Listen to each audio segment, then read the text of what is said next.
the humble town of Umudi, tucked between green hills and red clay paths, lived a girl named Ifeoma.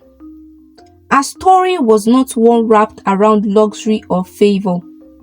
It was carved from hardship, silence, and strength. Ifeoma's mother had died when she was just 7. Her father, a kind farmer named Obina, remarried a woman named Ngozi. At first, Ngozi was kind. She would braid Ifeoma's hair gently, give her extra meat during meals, and even call her my daughter. For a while, Ifeoma thought she had found another mother. But everything changed when Ngozi gave birth to her own daughter Chidima. Suddenly, Ifeoma became invisible. No more warm smiles, no more extra meat. Instead, she became the housemaid. Then came the real blow. When Ifeoma was 13, her father fell ill. He coughed endlessly. His bone weakened, and the doctor could not help him. He died quietly one evening, and that was when the true nightmare began. Ngozi did not shed a single tear. She took over the house and turned Ifeoma into a personal slave. Ifeoma, sweep that compound like you mean it. Or are you blind? Every morning, Ngozi's voice pierced the wall like thunder. Ifeoma cooked, cleaned, washed clothes, fetched water, and she got insulted for not doing enough. You useless child! If only your mother had died with you in her womb, my life would have been easier. Chidima, spoiled and proud, mocked her constantly. Look at her hands, like someone who lives inside a dustbin, she would say, laughing with her friends. But through it all, Ifeoma endured. Her heart burned with silent pain. Her eyes remained calm. Her mother had taught her that dignity is not in how you are treated, but in how you carry yourself through it all. One bright morning, the town crier gong echoed through Umudi. Bom, bom. Hey, hey, His Royal Majesty Igwe Obianuju announces that the Crown Prince Uchenna is seeking a bride. All maidens between ages 17 and 22 must present themselves at the palace in 3 market days for the selection ceremony.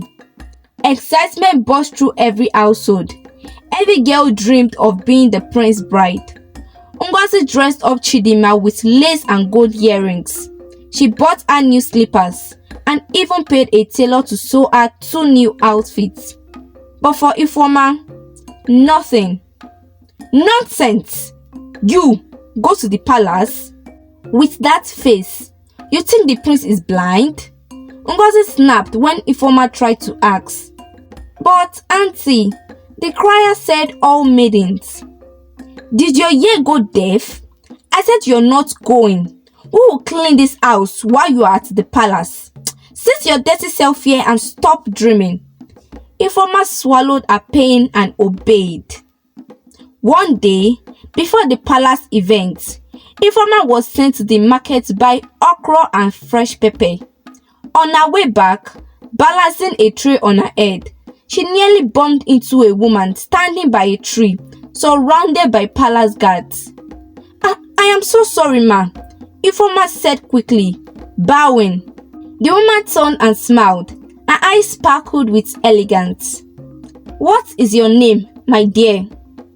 Ifeoma, ma.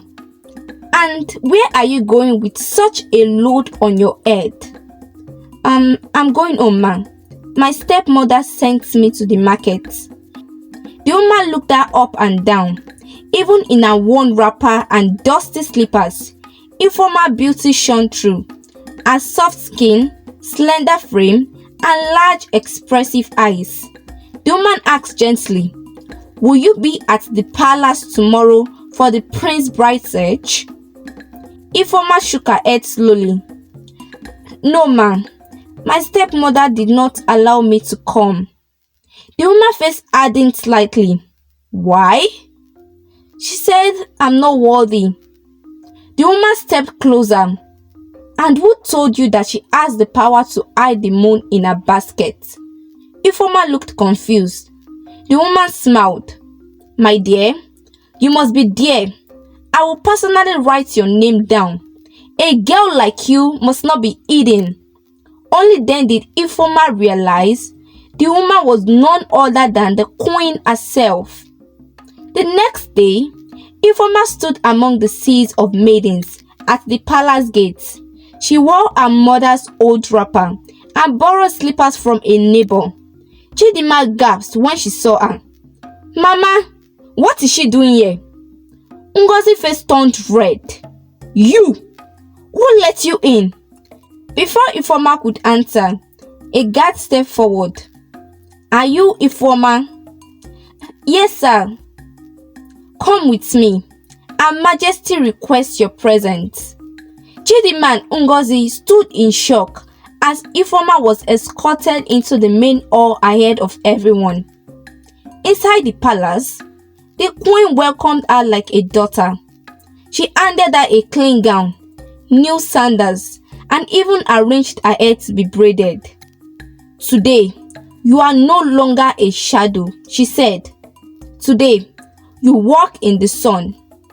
The prince sat on his throne as each maidens were presented. Many were beautiful, confident, and dressed in wealth. But Ifeoma walked in. They all went silent. She moved with quiet grace, eyes lowered in respect. Prince Uchenna leaned forward. What is your name? He asked. Ifeoma, my prince. Raise your head. Let me see your eyes. She did, and in that moment, something unspoken passed between them. A connection, a spark, a peace. After hours of display, dancing, and questioning, the king and the queen whispered among themselves. The prince stood and walked towards the gathered maiden. In this hall are many flowers, he began. But there is only one who boomed in the dark and still shone brighter than all. He turned to Ifeoma. Will you do me the honor of being my bride? The hall erupted. Ngozi screamed, No! This is a mistake. She's a witch. She bewitched the prince. The guards held her back. The queen rose. Enough, woman. You tried to hide a diamond in the dirt, but destiny dug her out. Weeks later, the royal wedding took place. Ifeoma wore the finest coral bead and a golden wrapper. Villagers sang her name. Children danced in circles. From pain to palace, her journey had shaken the town. She did not seek revenge, but when she saw Ngozi and Chidinma begging at the palace gates, Ifeoma requested they be given food. I will never become what they were to me, she said softly. What would you do if the person everyone counted out was the one destiny lifted up? Leave your opinion in the comment section down below. And also, the moral of this story is this. Never look down on anyone, for the stone you kick today might be the pillar of tomorrow's palace.